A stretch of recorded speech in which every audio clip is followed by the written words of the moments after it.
Assalamualaikum warahmatullahi wabarakatuh.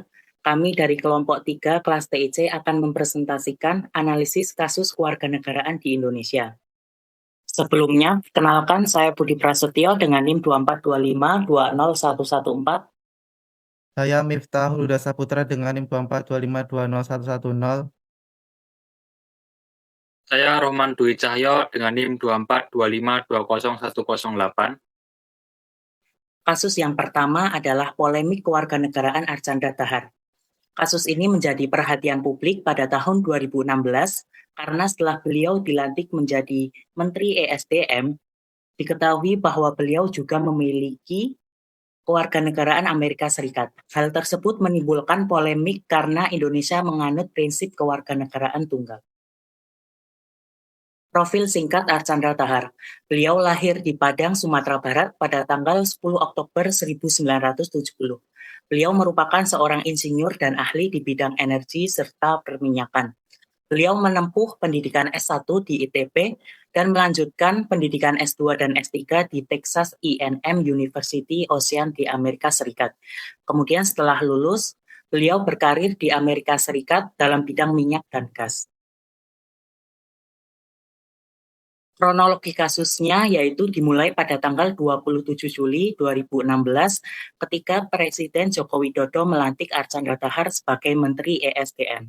Selanjutnya pada tanggal 13 Agustus 2016 muncul informasi bahwa beliau telah memiliki paspor Amerika Serikat sejak tahun 2012 melalui proses naturalisasi. Karena status kewarganegaraannya menjadi polemik, pada tanggal 15 Agustus 2016, Presiden Joko Widodo memberhentikan Archandra Tahar dari jabatan Menteri ESDM. Kasus ini mengacu pada Undang-Undang Nomor 12 Tahun 2006 tentang Kewarganegaraan Republik Indonesia yang menetapkan bahwa Indonesia menganut prinsip kewarganegaraan tunggal.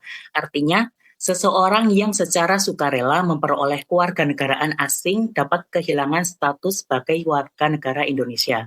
Selain itu, Undang-Undang Nomor 39 Tahun 2008 tentang Kementerian Negara juga mengatur bahwa seorang menteri wajib berstatus WNI.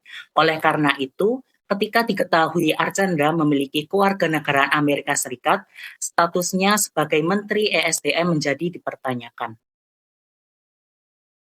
Penyelesaian kasus ini dilakukan melalui beberapa tahapan setelah polemik muncul. Tahap pertama yaitu Archandra mengakui bahwa dirinya telah menjadi warga negara Amerika Serikat dan memiliki 2 paspor. Pemerintah kemudian berencana mencabut status WNI-nya sebagai sesuai prinsip kewarganegaraan tunggal. Namun diketahui bahwa pada tanggal 12 Agustus 2016, Archandra sebenarnya telah mengajukan pelepasan kewarganegaraan Amerika Serikat kepada Kedutaan Besar Amerika Serikat. Selanjutnya pada tanggal 31 Agustus 2016, pemerintah Amerika Serikat mengeluarkan surat resmi pencabutan kewarganegaraan Archandra Tahar.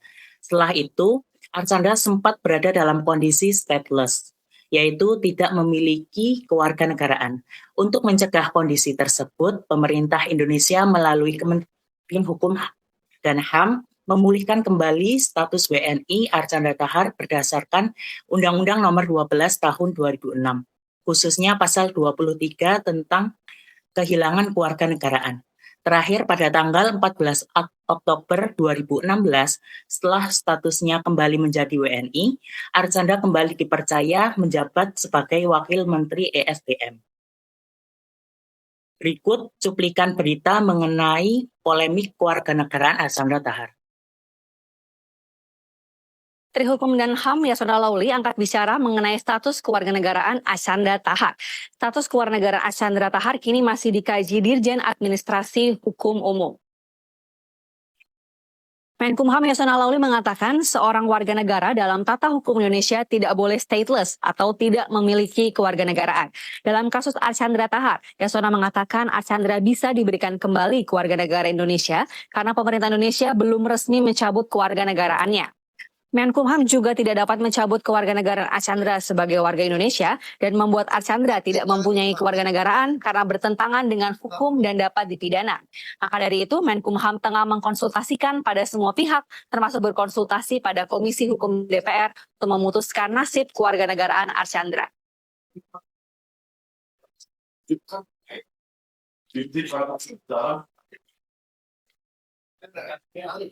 Jangan sampai stateless dia lah. Jadi bagaimana supaya jangan stateless? Ya, tetapkan lagi kan begitu. Konsultasi ya Pak?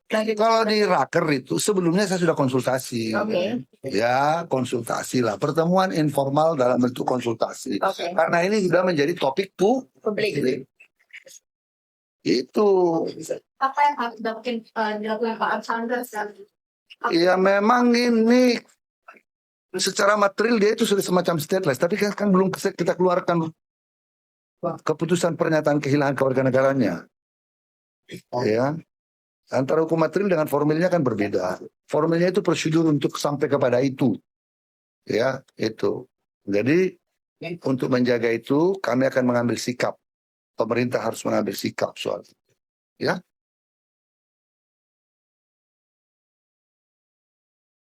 Berikutnya kasus Dwi kewarganegaraan Gloria Natapraja Hamel.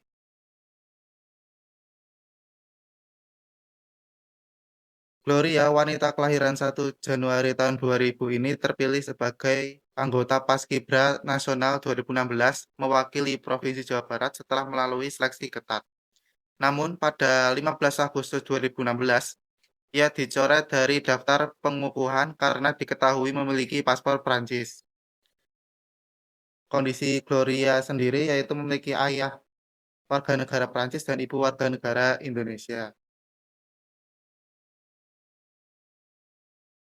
Kemudian asas kewarganegaraan dalam undang-undang. Dalam Undang-Undang Nomor 12 Tahun 2006 tentang Kewarganegaraan Republik Indonesia atau kewarganegaraan memuat sejumlah asas-asas kewarganegaraan sebagai berikut. 1. Asas ius sanguinis atau law of the blood, di mana menentukan kewarganegaraan seseorang berdasarkan keturunan, bukan tempat kelahiran. 2. Asas ius soli terbatas, yang hanya berlaku bagi anak yang baru lahir yang ditemukan di wilayah Indonesia dan orang tuanya tidak diketahui. Yang ketiga, asas kewarganegaraan tunggal, di mana menentukan bahwa setiap orang hanya memiliki satu kewarganegaraan.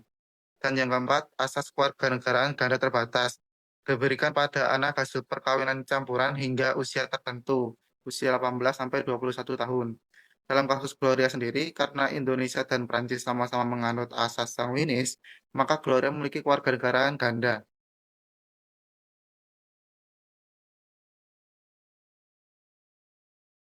Kemudian aspek hukum dalam Undang-Undang Nomor 12 Tahun 2006.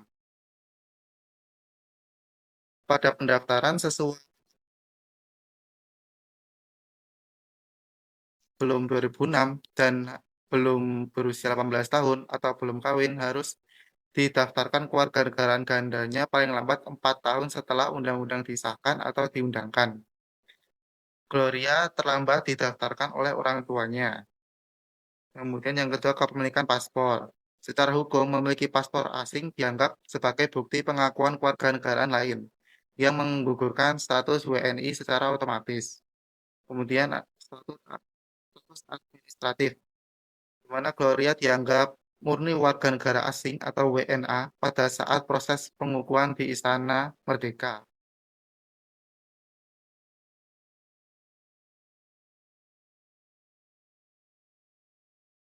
Kemudian penyelesaian kasusnya. Pada 17 Agustus 2016, Gloria diizinkan bertugas dalam upacara penurunan bendera. Kemudian pada 25 Agustus 2016, Ibu Gloria mengajukan gugatan uji materi terhadap Undang-Undang Nomor 12 Tahun 2006, khususnya pasal 41 ke Mahkamah Konstitusi. Kemudian pada 31 Agustus 2017, hasil putusan MK menyatakan menolak permohonan pemohon untuk seluruhnya. Kemudian 31 Agustus 2017, Gloria berencana mengikuti proses naturalisasi.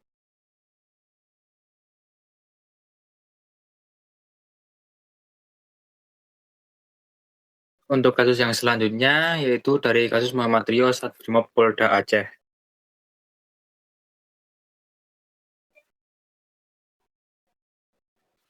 Untuk kronologi kasusnya yaitu pelanggaran etik dan demosi pada Mei 2025, terlibat kasus asusila dan nikah siri. Hasil sidang KKEP menjatuhkan sanksi mutasi demosi 2 tahun ke Yanma Satbrimob Polda Aceh. Selanjutnya, awal desersi pada 8 Desember 2025. Mulai mangkir dari dinas tanpa keterangan. Upaya pencarian di kediaman pribadi dan pemanggilan resmi oleh satuan tidak mendapatkan respon. Selanjutnya, pelarian ke luar negeri pada 18 Desember 2025. Terdeteksi meninggalkan Indonesia melalui Bandara Soekarno-Hatta menuju Shanghai, Tiongkok sebagai rute transit menuju Rusia. Selanjutnya, pengakuan bergabung militer Rusia pada Januari 2026. Mengirimkan dokumentasi foto atau video via WhatsApp kepada rekan sejawat yang menunjukkan dirinya berseragam militer Rusia dan memamerkan gaji dalam mata uang rubel. Selanjutnya, berstatus DPO dan pemecatan pada Januari 2026. Polda Aceh menerbitkan status daftar pencarian orang atau DPO. Disusul sidang KKEP in absentia yang memutuskan pemberhentian tidak dengan hormat atau PTDH. Dasar hukum, landasan hukum keanggotaan Polri. Yang pertama, PP nomor 1 tahun 2003 tentang pemberhentian anggota Polri.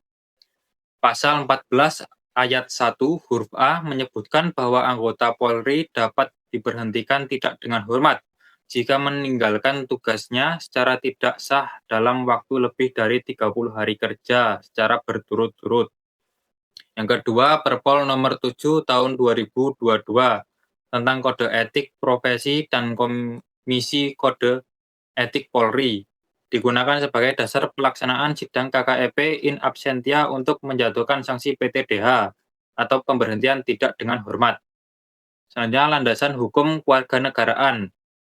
UU nomor 12 tahun 2006 tentang kewarganegaraan Republik Indonesia. Isi penting di dalamnya yaitu Indonesia menganut prinsip kewarganegaraan tunggal. WNI dapat kehilangan kewarganegaraan apabila memperoleh kewarganegaraan lain atas kemauannya sendiri. Berikut video mengenai kasus Muhammad Rio Satbrimob Polda Aceh.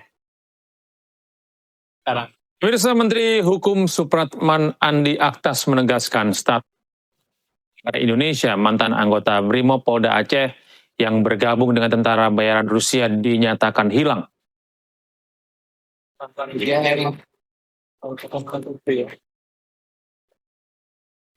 Terkait kabar mantan personil anggota Brimob Muhammad Rio yang bergabung menjadi tentara bayaran Rusia, Menteri Hukum Supratman Andi Aktas memastikan warga negara Indonesia yang dimiliki Rio otomatis hilang saat bergabung dengan militer asing. Tindakan Muhammad Rio dinilai disersi dengan bergabung bersama militer asing tanpa dilandasi izin Presiden Republik Indonesia. Siapapun, mau anggota Brimob, mau warga negara orang biasa, kalau dia bergabung dengan tentara asing tanpa izin presiden, kewarganegaraannya otomatis clear ya? Otomatis sama Satria Kumbara, otomatis. Selain mantan personil Brimob, ada pula Satria Arta Kumbara, mantan prajurit Korps Marinir yang juga bergabung dengan militer Rusia. Bahkan Satria Arta Kumbara sempat mengajukan permohonan untuk kembali menjadi warga negara Indonesia setelah viral diketahui mengikuti perang Rusia-Ukraina. Tim Liputan iNews melaporkan.